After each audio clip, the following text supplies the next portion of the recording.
As the Philippines begins its 2026 ASEAN chairship, we enter a pivotal year for our nation and the region we help shape.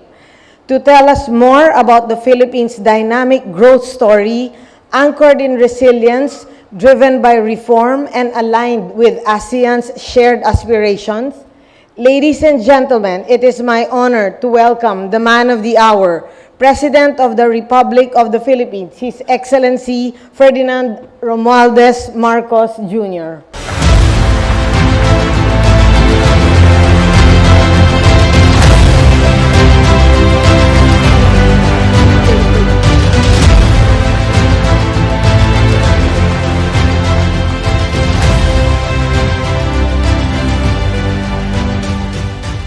Mr. President, how are you feeling today?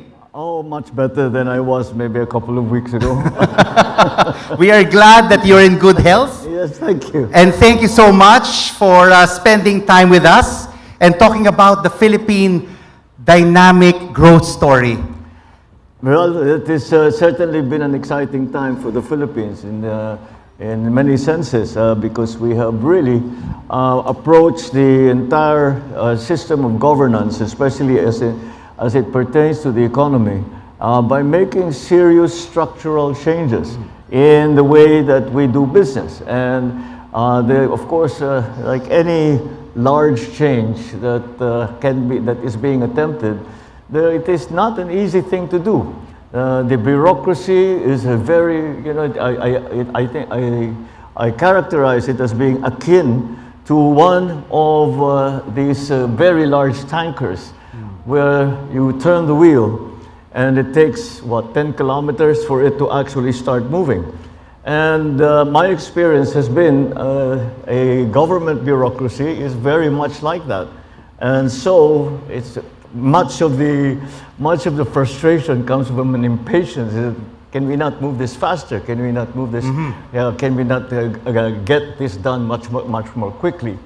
And so that is part of the structural changes that we're talking about. The structural changes that we are trying to make in terms of the way government works, but also in being able to respond more quickly.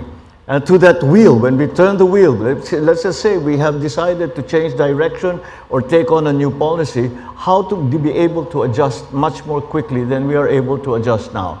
So it's a very interesting problem. It's a difficult problem, but it's an important thing that we have to do, and I think we are beginning to be met with some success. And Mr. President, when you're turning that wheel, some say it's power steering.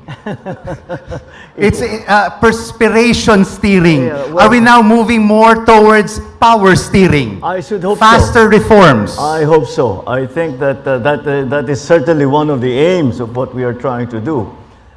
We view the global economy in very many ways. In that. There is a great deal of volatility, as we have seen in the past years, and in fact, that we had hoped that after COVID, that things would calm down and that we would set directions and we would slowly just move in those directions, or not so slowly, quickly move down that road that we have set for ourselves. However, the shocks have come in and unexpected. Not only in the economic world, but also in the political world, the geopolitical world. And I remember very early on in the administration, I would always describe the geopolitical situation in Philippines, in Southeast Asia, in the South China Sea, as the most complicated geopolitical situation in the world. Boy, was I wrong. That changed very, very quickly. And so now we are surrounded by these geopolitical upheavals. And so there is one of the main things that we are striving for is to provide stability and to be able to say that whatever shocks, we should learn from our COVID experiences. We should also learn from the experiences that we are now presently going through. to be able to say that we are more robust, and no matter what happens, that we are able to be resilient, and we are able to adjust. And that is what we are trying to do. So there is an element of stability and robustness. And however, as I have just explained, the world has brought upon us many changes. Yeah. So there's also a need to be agile. So that is the balance that we have to find. So, Mr. President, how are you providing this stability for the Philippine economy? For the Philippine economy, what we have tried to do, of course, is that, in my view, one of the most important elements of that, well, political stability, of course, is at the very heart of it. But more than that is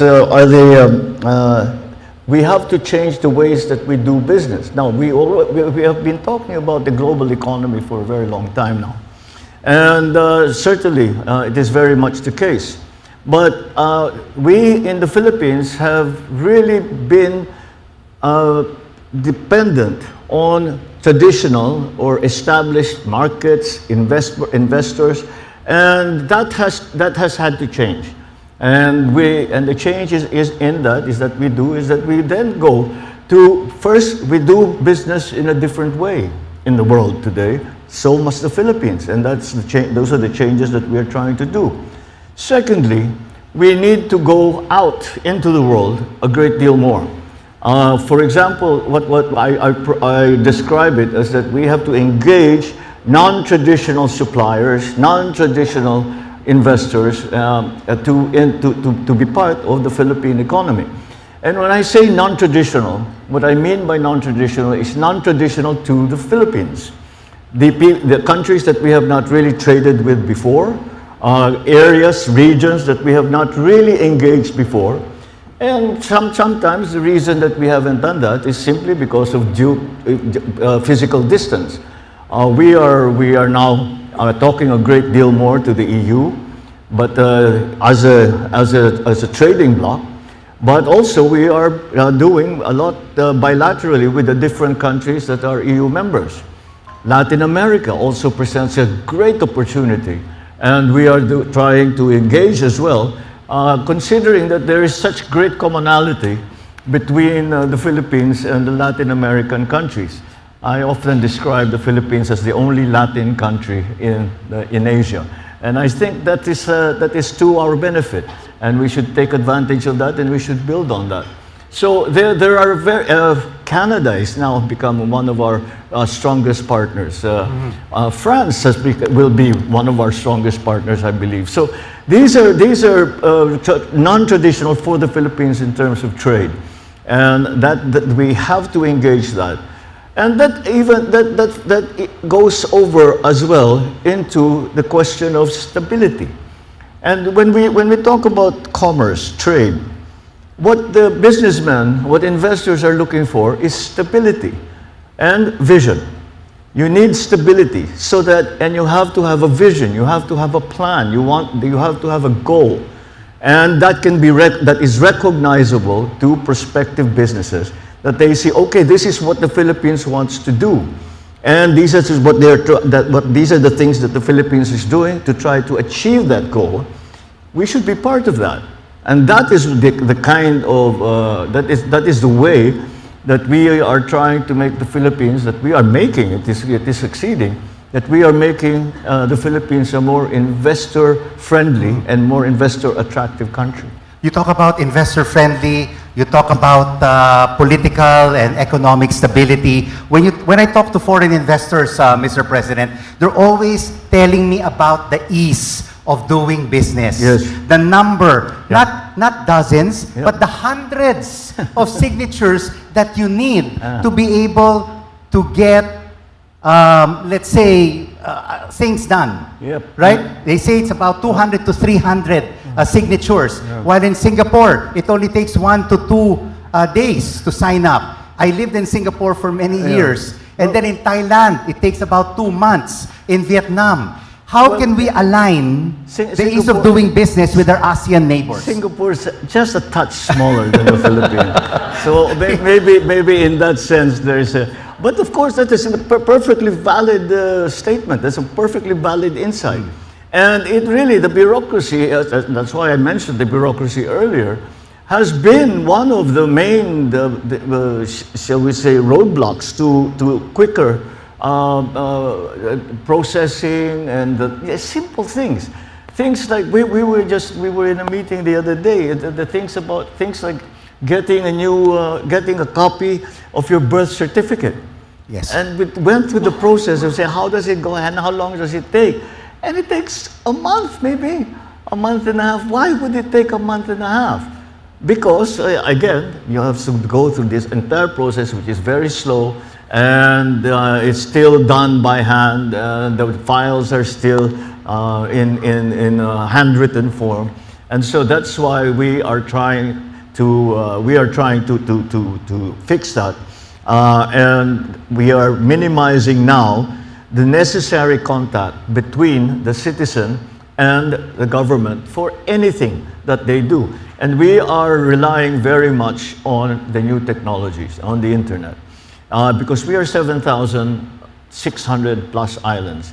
And it is too much to ask for somebody who is living on a relatively isolated island to find a way to go to the regional center, go to the government office there, and get the documents that they have. But we have this advantage, we have this technology, we have this, for the Philippines, for a country like the Philippines, which as I said is a very large archipelago. I think we are the second most islands in the world, only following Indonesia. And for us, that is a godsend, and we fully intend to make full use and maximize the use of those technologies. And we now have what we call the eGov app, which is an application which allows you over the internet to get in touch with different government agencies, and in that way do your business online. And you know, for example, our personal identification, our IDs, 70% now, is it 70% of our personal IDs are now digital. And that's something that you can get immediately just by filling out the form. The remaining 30% is those people who still insist on having a physical ID. And that's that kind of sort of thinking, I guess, will eventually change. It's a generational thing, it really is. And you still pull your wallet out and want to show your ID. But now, the younger generation are from millennials onwards, are finding it much easier to adapt to that and prefer it. And so these are the kinds of things that we are trying to do. On the ease of doing business, again, it's the bureaucracy that gets in the way. And the necessity for having all these forms. You know, you wait in line for 2 hours, 3 hours. You know, this is your day is gone. You wait for 2-3 hours, you get one signature, and you say, thank you. And they say, okay, now you have to go to the other office, which is across town. And then with our wonderful traffic, you know, that takes another hour and a half. It is across town to get another signature, and you get another signature and another signature. For example, to register a new corporation, we looked it up, and the number of signatures or forms that you have to fill up are just ridiculous, are crazy. Our model is Singapore, because in Singapore, all you have, I think it's 2 or 3 documents that you have to go through, and they're all one office next to the other. And that's Vietnam, the same thing. And that's why they have become so successful. Vietnam, I know businessmen who opened businesses in Vietnam from the Philippines, Filipinos who have gone to Vietnam, and they say, you know, we had just dinner with the minister, and the next day we woke up, all the papers were there, we just had to sign, we signed them, we came home, finished. And that's what we are aspiring to do. And that's what, but there is much to unravel, and there is much to undo. Much of the problem comes from, shall we say, a tendency by our legislators to have knee-jerk reactions to things. So when a problem arises, they immediately say, okay, we'll put another level of tests, of checks and balances. And sometimes the checks and balances are lying on top of one another, and they are often, in fact, contradictory. And that is, and now the bureaucrat, the civil servant, is hesitant to actually just go and just do it and get it done, because if you really look hard enough, you will find that they have violated something somewhere, some little rule that nobody really pays any attention to, that has no use whatsoever, that has never been invoked, but they are worried. And so this kind of attitude, this kind of atmosphere needs to change. That the best way is the quickest way and the most efficient way.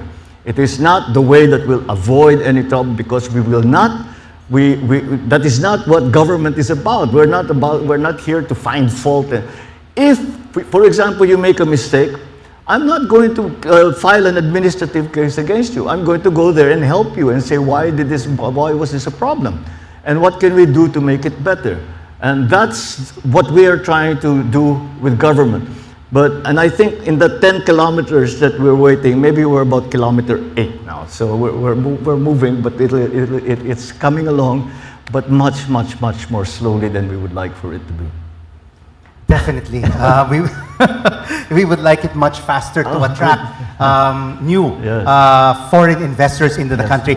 Is this red tape, Mr. President, and this bureaucracy also the cause of why we have fallen even below Vietnam in terms of attracting FDIs? In 2024 alone, there was $230 billion worth of investments in ASEAN. And in the Philippines, we just attracted $10 billion. Yes. Is it because of the red tape? Is it the bureaucracy? Because when there's a bureaucracy and things are not digitalized, right, Mr. President, things fall through the cracks.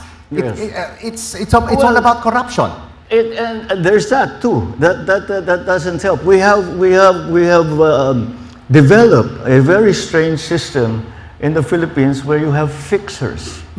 Yes. Where instead of waiting for 2 to 3 hours in line, and going from one office to another and wasting 3 days of your life trying to get this simple permit, to open a business or some such thing. They have somebody who will sidle up to you and say, you give me X amount and I'll fix it. And they're in cahoots with the bureaucrat, with the civil servant. They say, okay, then they'll go there and they say, come on, you rush this one. They rush it, they pay their money, they split the money between the fixer and the guy at the desk. And that's what we want to completely remove. And again, digitalization is going to be the key for us, because we are trying to remove in these processes, we are trying to remove as much discretion on the civil servant as possible. For 2 reasons. Number 1, of course, it will make things quicker. It will make things easier. Number 2, it will remove that fear from civil servants that they made a mistake, an honest mistake. And so they're no longer as hesitant, because we didn't say yes or no at any point. We just processed the piece of paper and we did exactly as the rules say, or no physical contact, no person-to-person contact at all. And people will fill out the form or fill out the forms necessary. We minimize as well those forms. And they will get it is what they want, a business permit, a license, whatever it is that they need from government. And it needn't be a hard copy, a piece of paper. It can be in the computer that if they choose to, they can print out, or they keep it on their phone and just, as many people have been doing already, just present it wherever it's needed. So, Mr. President, can we expect full digitalization of government services by the end of your term? Full digitalization? Yes. Certain agencies, certainly. We have prioritized, especially in the health sector. That's been the number 1 priority, because that has been, what happens is that when you ask for assistance from government, the assistance is forthcoming, but the process takes so long that it becomes too late. and the person that's waiting for it died already, or it just didn't bother anymore, or sometimes just didn't bother going anymore, and just got sick and tried to get well at home. And that's a tragedy. So health systems are number one. The in government functions, all of these things like simple permits, IDs, the renewing driver's licenses, and even on a larger scale for the big corporations, the forms that are required to put up a corporation, to enter into a contract with the government or with another commercial entity. All of these things, we look to digitalization to help. And that goes right back to the ease of doing business, and make it easier for people to come. And should they decide to invest in the Philippines, then make it easy for them. Now, the other part of the answer to your question about why we, in terms of FDI, we have fallen behind, is also because what the other element of this that I said was vision.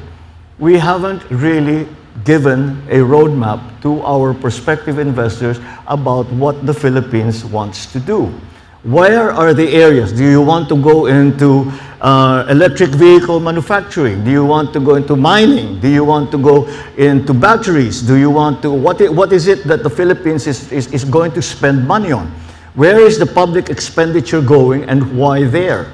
And once you are making that clear to investors, there will be investors who will say, we should be part of that. We will make money doing that in the Philippines.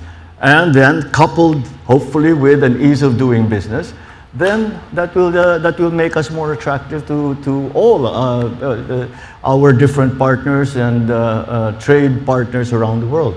I think, Mr. President, for many investors who are also here in this room, what they really want is the sustainability of policies from one administration to another, because there is no consistency. Yes. You know, one administration imposes this type of policies, your administration. And you have done a lot, Mr. President, in terms of the Green Lanes, the Create More Act. You've done a lot for to be able to make foreign investors come into the country. But I mean, you have basically 2 years left. So it is important that the next administration follows what you've already started. And that is why we have to be very, very, that people have to understand very, very well what it is that we are trying to do and what the benefits of what we are trying to do is. We've entered now into an entirely different arena. But the political stability is certainly something that is very, very important. There may be less now, but of course in our history, there has been that element of small town politics, where it really, from, you know, you're in a little town, you are running to be mayor, and you're campaigning against, let's say, the incumbent or whoever, the incumbent. And, you know, you're criticizing the incumbent and saying, you know, what they're doing, they don't know what they're doing, they're this, they're that, they're that, they're that. And they win. And therefore, by necessity, then they have to say everything my opponent did was wrong. So all their projects stop. I have a better idea. I have a better. It's halfway done. The schoolroom is halfway done. All you have to do is put a roof on it. Why don't you just do that? You know, then we'll have a new schoolhouse. But no, and that has filtered up to even at the national level, where whoever went before me, who I opposed, and the presidents only get one term. So you will always be opposing the incumbent. So you have to show that everything that this person did in the past was wrong, and that you criticize and criticize and criticize. The wonderful thing about being in the opposition is you don't actually have to get anything to work. All you have to do is criticize. All you have to do is pull your opponent down. And that's the problem that we face. We have to really educate people into what we are trying to do. I'm not here I'm not president, you know, I don't know, to show off or to whatever, to help certain parts of the economy or friends or relatives. That's not what I'm here for. I'm here to do these structural changes so that the Philippines becomes more investment friendly. And we are starting to feel the effects of that, the beneficial effects of that. And then you are able to say, do you want to stop those beneficial things? Because if we do not elect a like-minded president in 2028, all of these will just go by the wayside. Now, one of the things we have tried to do to make those systems more robust is to make them as widespread as possible, number one. Then I'm talking about things like education, healthcare, social benefits, make them so widespread that people immediately feel the benefits, and therefore they will refuse to allow any future leader to stop those beneficial effects. However, when it comes to the economy, that is much more difficult. Because how many economists are there? There's less than 0.01% of the populace are actual economists who look at numbers, who look at the inflation rate, who look at the core inflation, the inflation coming from food products, the inflation coming from fuel, and try to analyze GDP growth, the ratio between debt and the GDP, all of these things. No, who looks at that? No one. Very few people, maybe us, people in this room. Those are the people that look at it. So it's harder to explain. And the only way really to, shall we say, sell your policies is to make people feel the effects of those policies. And that is the short of changing the electoral system.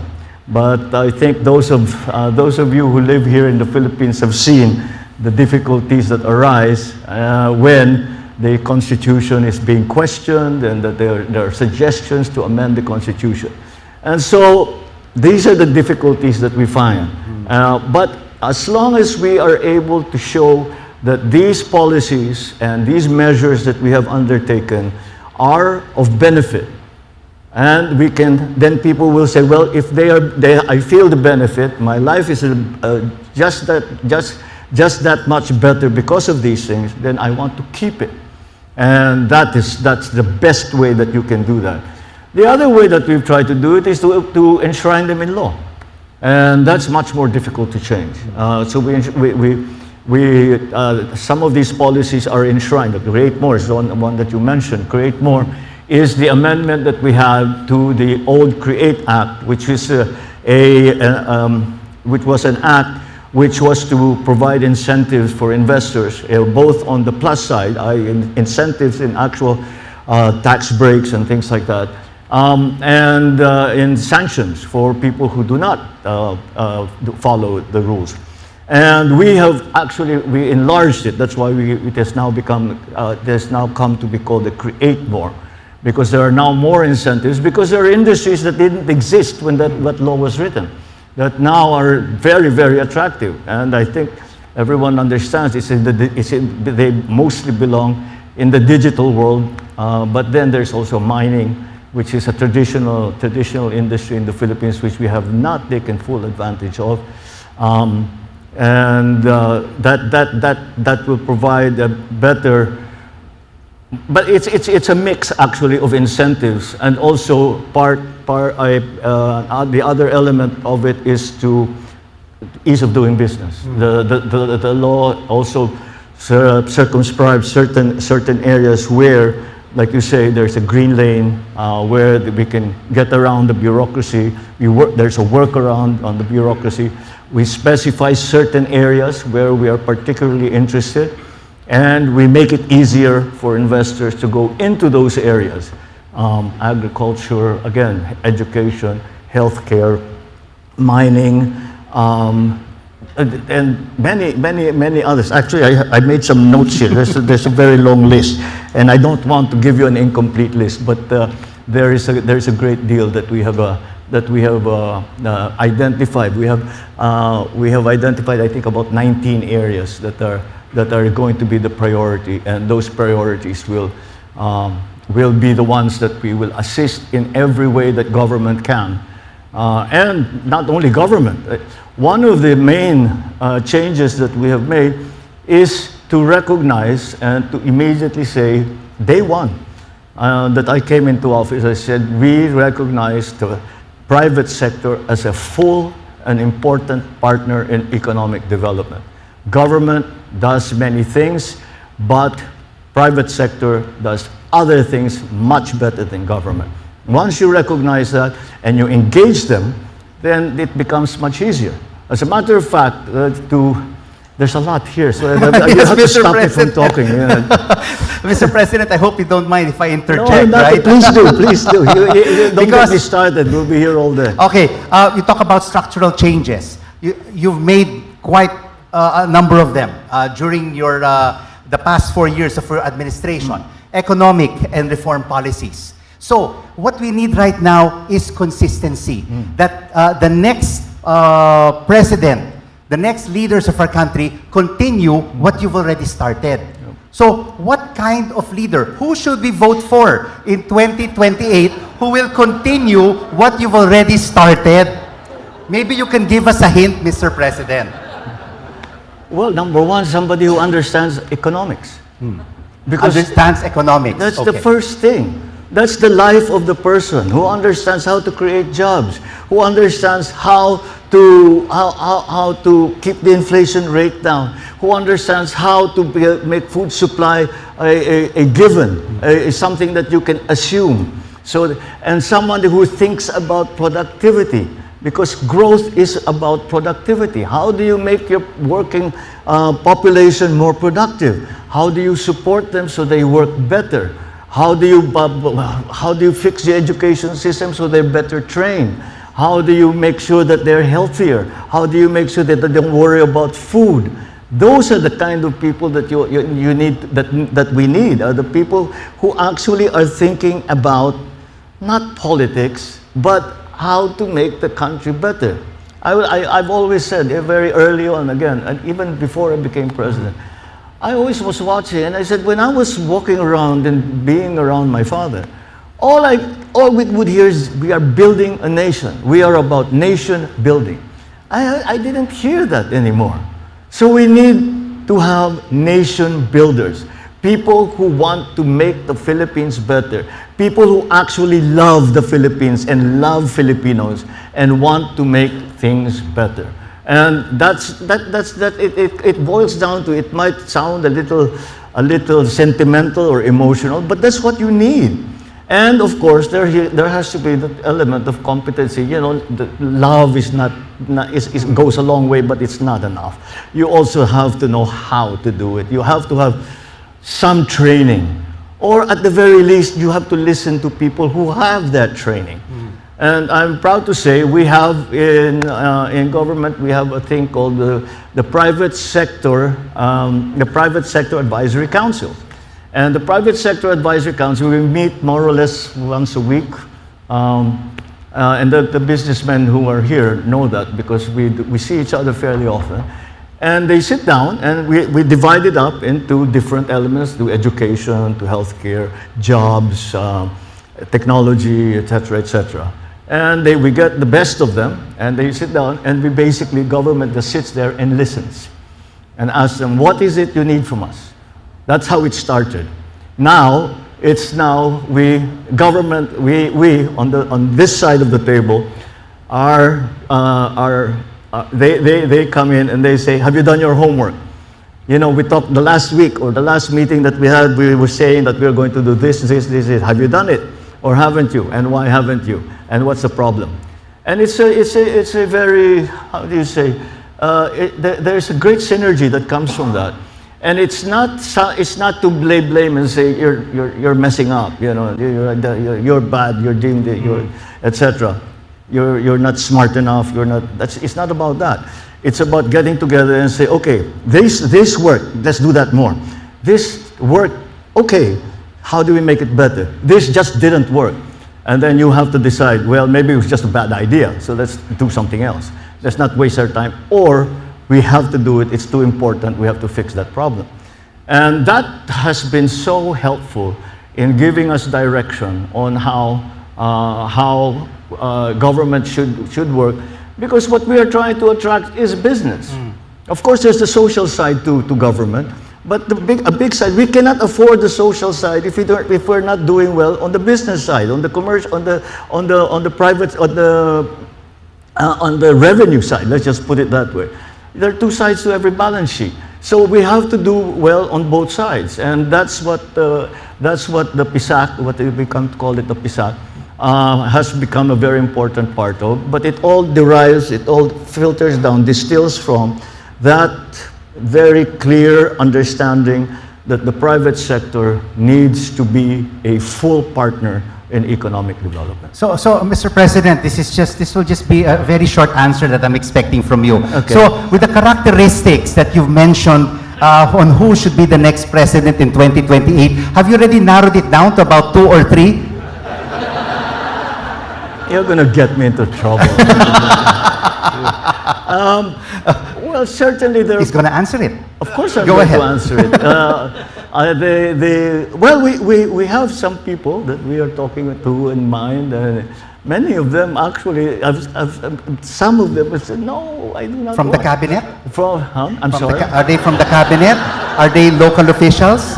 Are they from the Senate or Congress? You're just like a Lasalite. You're not As you can see, you're not Mr. President, I love your socks. Yeah. It's green because we're both from LaSalle. But I'm wearing the flag colors We're today. both schoolmates. But he was much older than I was. He was way ahead. Yes, but of course you have to see, when people are working, but you cannot limit yourself to government. Yeah. But of course it's much harder to bring to a presidential level someone who has not been involved in politics ever. It happens, but it's not that easy, especially in the highly political atmosphere that we have here in the Philippines. It's not that they don't like the person; they just know they don't know who they are. And to build that up to a presidential level is quite difficult. So you look at people in government and you see who's doing well, who is exceptional. And I'm glad to say, exceptional people in government. And you will endorse this person very soon? Not soon. Not soon. The timing is everything, Rico. Okay. We should be talking about ASEAN and the Philippine economy, not about politics. So, okay, Mr. President, I mean, you've already instituted a lot of these economic reforms. I mean, we've seen the economy grow from 2022 up until 2025. Unfortunately, we saw a setback no, in the third quarter where we saw the economy expand by just 3.9%, right. and in the fourth quarter by 3%. Yeah. Is this a concern for you? And of course, this was also impacted by infrastructure spending because of the flood control anomalies. Yeah. The flood control problem, scandal, whatever you want to call it, has certainly played a very large part in that. And unfortunately, it had to be done. It is one of those things where you just had to rip the Band-Aid off. There was no easy way to do it. And otherwise, then the old practices, if it wasn't done, the old practices would continue, and the Philippines would flatline, and that would be, while everyone else is exponential Yes. growth, we are flat, and we get nowhere. And so that's why it had to be done. I knew going in that it would be painful, but nothing big and important is not painful. And there are many people who resist just because they are contrarians, and there are people who resist because they are afraid. They say, we cannot change because this is how we've always done it. They're very conservative, and you can't fault them for that. But that is what we had to face. However, you must also consider that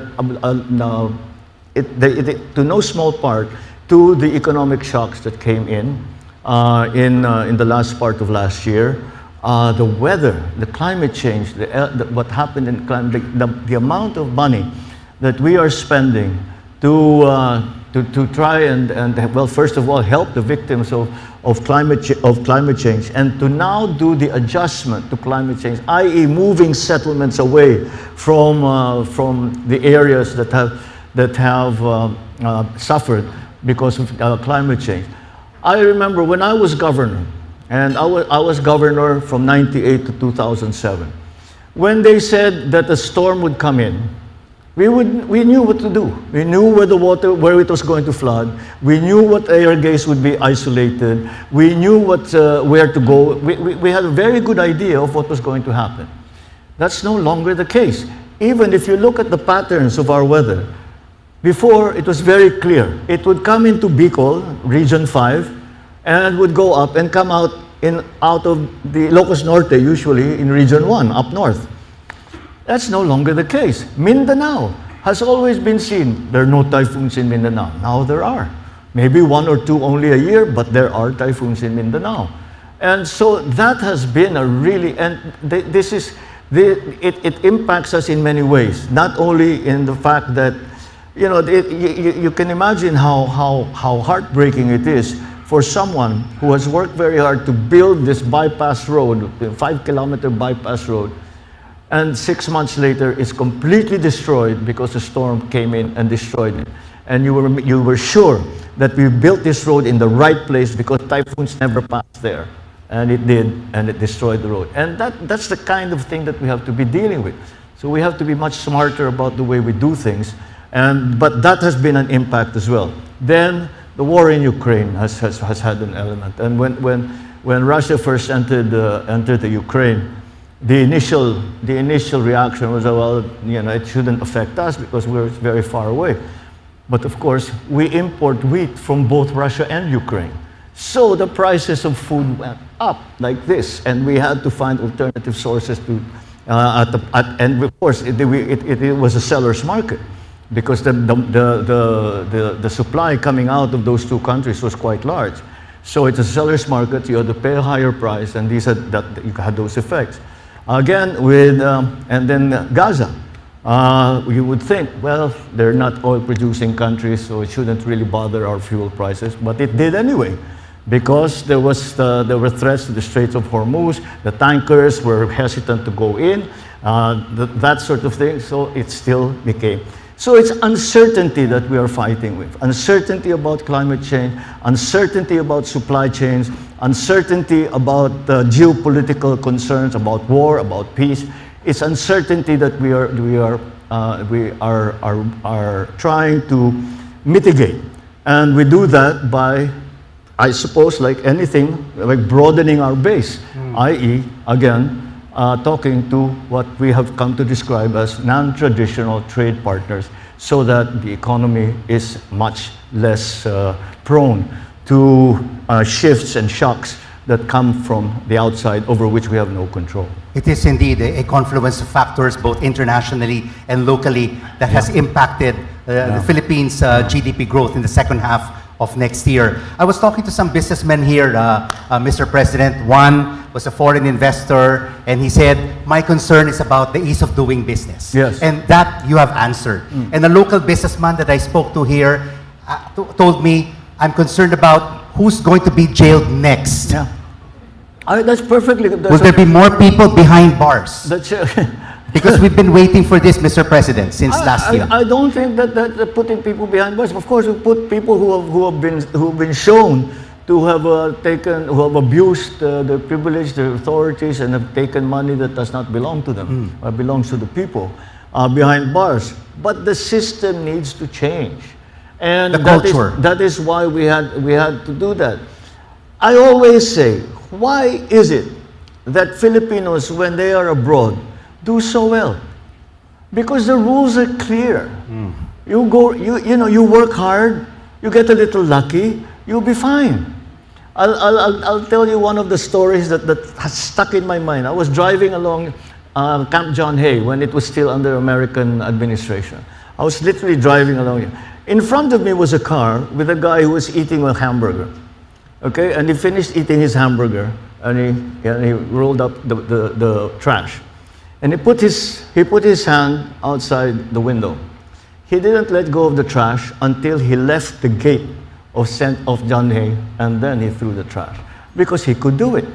In Janhe, the base police would have come running after him and said, "You can't do that. You pay a fine. You know, you'll have to pay for your mistake." And you have to make the rules clear. You cannot, and there has to be sanction when you get it wrong, or when you steal, or when you do something wrong, abuse your power, abuse your authority.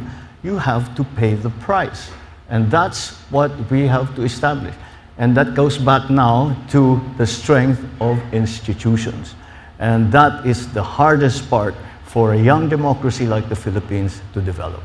So we're going to see, Mr. President, more incumbents in jail sooner rather than later.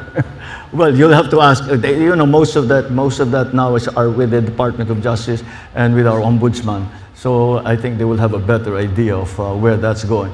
I'm worried about so many other things right now, and I have confidence that the DOJ and the ombudsman will do what needs to be done. Focusing now on ASEAN, Mr. President. The Philippines is chair, Yes. and the theme is navigating our future. From your perspective, what does together mean in terms of practical economic terms? All right. Well, it's rooted in the recognition, the understanding, and the commitment to ASEAN centrality. And that is very, very important. That we have to work in many ways. We must work as one. I think we share the aspiration, all member states share the aspiration that ASEAN should return to its old role of being a global economic driver. That happened in 2019, that's where we were, and we need to return to that. However, together does not mean that we all do things the same way. We all have different conditions. We all are economically different. Just population, just look at our populations are so different. The only thing that perhaps we have in common is that we're maritime countries, except for Lao PDR. And so that joint and shared aspiration of returning to that role in the global community is something that we hold in our hearts together. Even achieving that will be done in many different ways, depending on which country you are talking about. But we have to do it in consonance with one another, so that we achieve our own national goals and at the same time achieve the goals that we have for ASEAN. And that means that again, we must work together, and that's why together.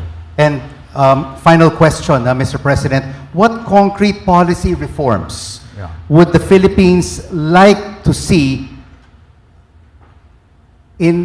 basically as it becomes the chair of ASEAN in 2026? What concrete policy reforms? Well,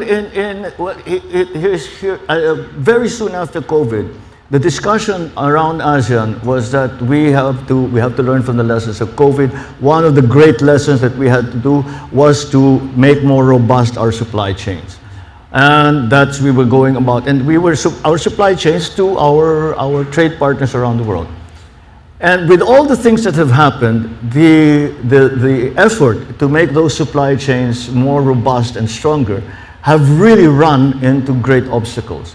And so there has been a joint understanding between member states, let's do it ourselves first. And so the supply chains within ASEAN should be strengthened. The way we do business with one another should be strengthened. I came upon a statistic where the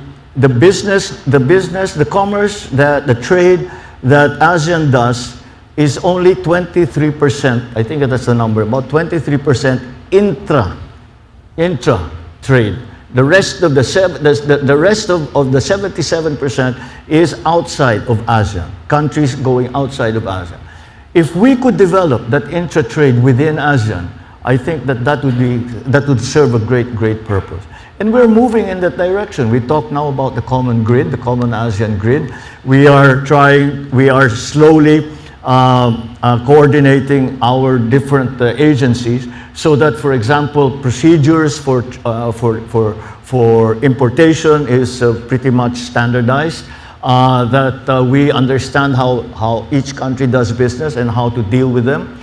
We understand what the laws are, and we understand what part each country will play once we try to achieve what we aspire for, which is to return as a global force in the global economy. Wow, we can go on, and can we go on for another hour, Mr. President? Do you still have time? Can you cancel your next appointment? Easily, happily. But Mr. President, we would like to thank you for joining us here this afternoon. Wow, what a candid President. He answered every question without fail. Mr. President, can you share with me your notes? There might be some secrets there, or that are not top secret. complimentary about some other people. Oh, I would like to see that, Mr. President. Please share that with me. Mr. President, is it okay if we do a groovy? Oh, sure. Yeah? Of course. Okay. Of course. We are, after all, in the Philippines. I bought this phone especially just for this event. Here, Mr. President. Let's give President Ferdinand R. Marcos Jr. a big round of applause. Okay. Can everybody consolidate? We will have one here and we'll have one on the other side. All right. Everyone ready? Where are you, Mr. President? There you go. 1, 2, 3.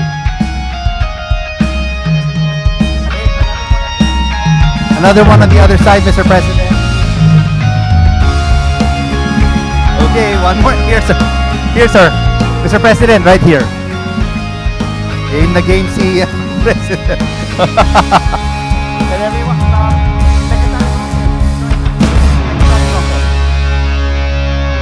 ready?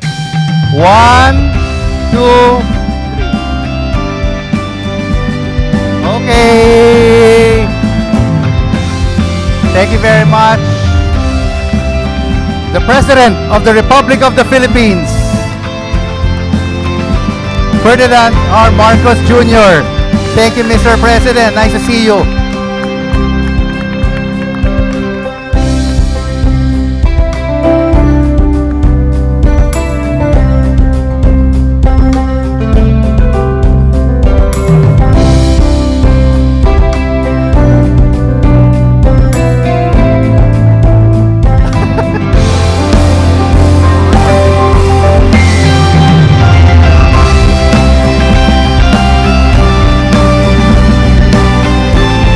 Let's give a big round of applause to the President of the Republic of the Philippines, Ferdinand R. Marcos Jr. Thank you very much, Mr. President.